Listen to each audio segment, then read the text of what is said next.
Nos visita el consultor ganadero de la firma Agroideas, Federico Santangelo. ¿Cómo te va, Fede? Muy buen día. Buen día, Nicolás. Feliz año. Gracias seguramente, Fede. Feliz año. Bueno, salieron los datos de la faena del mes de diciembre y de todo el 2016, por supuesto. ¿Cuál es el análisis que haces sobre estos datos? Bueno, el análisis cierra que el año pasado ha caído la faena prácticamente un 5% con respecto al 2015. No se llegó al millón de cabezas mensual, cayó, fue menor de 12 millones de cabezas la faena.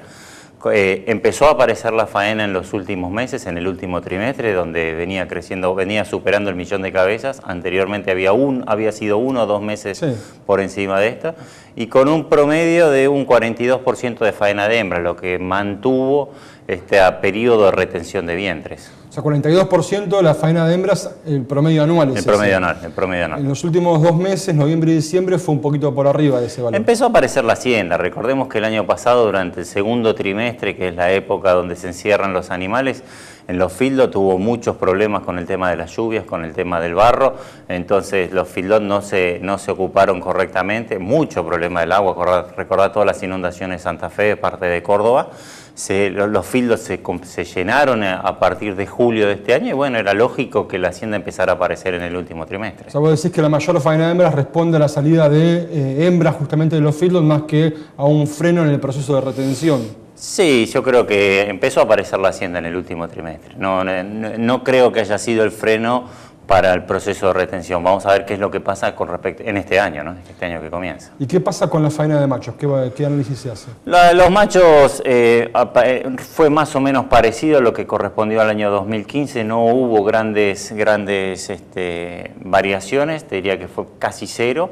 La retención de hembras fue lo que produjo esa disminución en la faena. Hubo casi un 15% menos de vaquillonas y te diría casi un 10% menos de terneras faenadas. Las vacas fueron más o menos parecidas, y esto es lo que provocó la caída de la faena.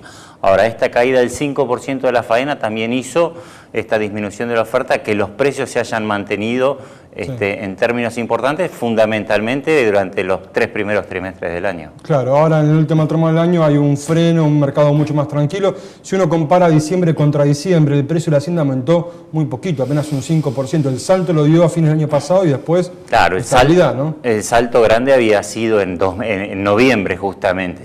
Por eso, si tomamos diciembre, sí, el precio de la hacienda prácticamente fue 5%, pero si tomamos noviembre, bueno, estábamos cerca del 42%.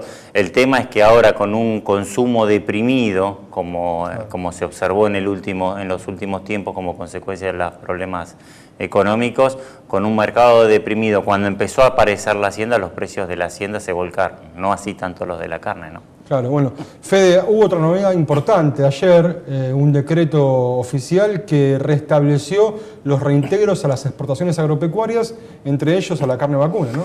Sí, bueno, fue una muy buena medida implementada. Vos calculá, venía recordando que la quita de los reintegros a las exportaciones fue la primera medida que implementó Kirchner para tratar de mantener el precio de la hacienda ya en octubre, noviembre del año 2005. La primera medida que se hizo fue la quita de los reintegros de las exportaciones, que en aquel momento era el 5%. O sea, perjudicó las exportaciones de carne pensando que así iba a haber más para el mercado interno. Y en aquella época la suba del precio de la hacienda y de la carne era como consecuencia de la atracción de la demanda.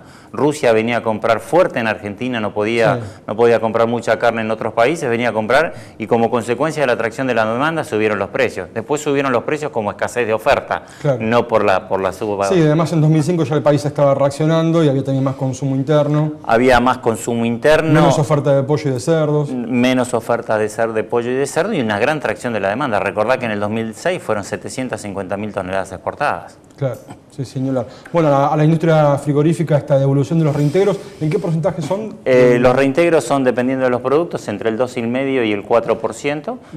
Esto va a favorecer, no digo en gran medida, no esperemos un boom de exportaciones para este año, pero va a ser un poco más competitiva la industria exportadora. Es una ayuda y la venía reclamando la industria frigorífica. Se venía reclamando, sí. Esa diferencia entre el 2,5% y el 4% depende del valor agregado que tenga. Del valor agregado que tengan los distintos tipos de cortes, sí.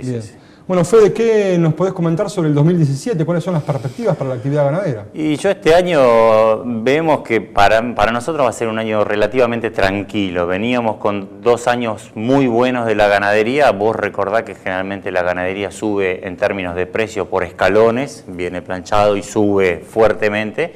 Bueno, ahora lo que vamos a ver, para mí estamos en la parte horizontal del escalón, este va a ser un año relativamente tranquilo, ha subido el stock, ya estamos hablando de 54 millones de cabezas, va a subir un poco la faena como consecuencia de estos. Creemos que la retención de vientres va a empezar a disminuir esta velocidad de retención, esto va a volcar más Hacienda a la faena. Este es uno de los grandes desafíos. En los últimos 20 años, por lo que nosotros llevamos midiendo, no ha habido nunca 3 años consecutivos de retención de vientres. Llevamos 2. Llevamos 2. Es un periodo en marzo, va a ser los 24 meses con fuerte periodo de retención. Entramos en el tercero. Veremos si se continúa esta tendencia. Las expectativas son buenas, el corto y el mediano plazo está ahí, no se condice tanto las expectativas con la realidad de la ganadería. Sí, este año, el que pasó, hubo una reacción importante del productor ganadero con el recambio político de las medidas macroeconómicas para el sector. Falta ahora que reaccione un poquito el consumo interno y otro poquito la exportación, ¿no? Exactamente, fue mucho por expectativa, por haberle sacado el pie al sector de la ganadería, que sufrió 10, 12 años con estas medidas con el gobierno anterior. Eso provocó unas grandes expectativas. Ahora realmente se necesita que se concreten esas medidas. Y mucho va a venir fundamentalmente por el tema de la exportación. Si la exportación tracciona o no, yo creo que algo va a traccionar, no esperemos grandes volúmenes de exportación. Y la otra medida, bueno, y la consecuencia de esto también es que con este consumo deprimido, que puede mejorar un poco en función de la situación económica, que demande un poquito más de carne vacuna, pero va a haber más oferta en un mercado relativamente tranquilo y con un mercado exportador que va a traccionar, pero no tanto. Bueno, arranca el año con señales positivas del gobierno hacia el sector, con esto que comentábamos recién, ¿no? El restablecimiento de los reintegros a las exportaciones. Es un dato por lo menos alentador, o por lo menos lo que uno está diciendo yo quiero en este sentido, ¿no? Sí, el objetivo está claro desde que asumió, se quitaron en las primeras medidas se quitaron del tema del ROE, se quitaron las retenciones, ahora se reincorporan los reintegros, está claro el sentido del gobierno que quiere ir, vamos al nivel de exportación. Argentina es caro en términos de precio de la materia prima y de otros servicios con respecto a los consumidores. Recordemos que hay un relativo también atraso cambiario con el tema del dólar, pero bueno, los reintegros, la baja del precio de la hacienda, el dólar que picó un poquito, el año pasado el dólar subió un 20% contra una inflación del 40%, entonces volvimos a quedar retrasados. Yo creo que va a ser un poco más competitivo, pero siempre seguimos con el tema que hay escasez de oferta de Hacienda. Sí. No tenemos novillos para exportar, no hay grandes volúmenes de exportación y esto hace que se restringen el tema en términos de volumen las exportaciones. Entre los costos que le restan competitividad a la industria frigorífica están los costos laborales y el ministro Duhovne dijo ayer que pretendía reducirlos, que era uno de sus objetivos. Ojalá se puedan lograr. Están los costos de la energía que subieron muchísimo el año pasado, los costos laborales, todo eso también hace a la competitividad del sector. Entonces no es solamente el precio de la materia prima del novillo, sino también los costos del procesamiento propio de la industria. Gracias, Fede, como siempre. Gracias a ustedes. Que tengas un buen año. Federico Santangelo de la consultora Agroideas, analizando diferentes aspectos que tienen que ver con la producción y toda la cadena de ganados y carnes. Hacemos la pausa, ya venimos.